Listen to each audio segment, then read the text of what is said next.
There were established at first 45 lyceums. There was to have been one at least for each arrondissement of every tribunal of appeals. 3 commissions of savants went through the country to provide the lyceums with all the materials of instruction. There were 6,400 pupil pensioners of the state.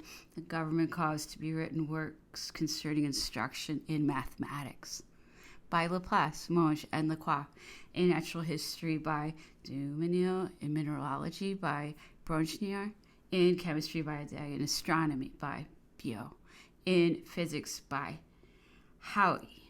The title of French Praetorium, under which until then several colleges had been comprised, was given in 1803 exclusively to the College of Saint-Cyr, a school free of charge, reserved for the children of officers who had died on the field of battle. The pupils of this school, after having undergone examination, passed to the special school of Fontainebleau, which was also created at that epoch. There were established a special naval school and ship schools at Toulon and Brest. 2 practical schools of mines were founded, one at Caissauterne in the department of Sarre, the other at Pizet in the department of Montblanc. In 1806, the emperor felt the necessity of regulating instruction by a general system. It has been charged that this system that it shackled liberty, but as has been before said, the time for liberty had not come. When a government finds itself at the head of a nation which has just thrown off all ideas derived from the past, it is its duty not only to guide the present generation, but to bring up the rising generation the principles which caused the revolution to triumph. There can be no stable political state, said the emperor, if there be not a corps of instruction with settled principles. The creation of such a body will, on the contrary, fortify civil order. The system of education, provided with suitable restrictions, was a great and beautiful monument in harmony with the plan of the imperial organization, which addressed itself to all capacities, opening the way, tracing the lines with precision, and removing all obstacles. To all of you who desire to devote yourselves to the art of instruction, as to the art of medicine, or to the science of jurisprudence, the career is open, provided only the society have the proper guarantees that you are capable of teaching morality and not vice, that you know how to distinguish between healthful plants and poisonous juices, and that pupils of the laws, you have studied their spirit and know how to defend them. The first regulations adopted by Napoleon had caused great progress to be made in public instruction. Numerous schools have been established, but they were isolated and independent of each other. The career of teachers and professors was not assured. They were subjected to no general regulation. The emperor conceived a plan of connecting by intimate relations all of these establishments, by uniting in one body all the professors and raising the consideration and importance of their occupation to a level with the most honorable employments. Public instruction in the whole empire was entrusted exclusively to the university. The university was composed of as many academies as there were courts of appeal. The schools belonging to an academy were placed in the following order. First, the faculties of the high sciences and for the conferring a degree. Second, the lyceums. Third, the colleges, the secondary communal schools. Fourth, institutions, schools kept by private teachers. Fifth, boarding schools belonging to private teachers and devoted to studies less advanced than those pursued at the institutions. Sixth, the little primary schools, the little seminaries were under the superintendence of the university. There were 5 orders of faculties, those of theology, law, medicine, mathematical sciences, and physical sciences. There was faculty of theology for every metropolitan church, besides one at Strasbourg, one at Geneva for the Reformed religion. The schools of law formed 12 faculties. The schools of medicine, 5. A faculty of sciences and a faculty of letters were established near each lyceum. The chef-lieu of an academy. In each faculty, the degrees were those bachelor, licentiate, and doctor.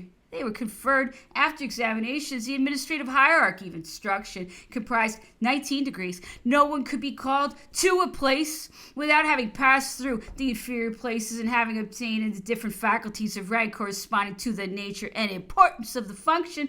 The functionaries were divided into titularies, officers of the university, and officers of the academy.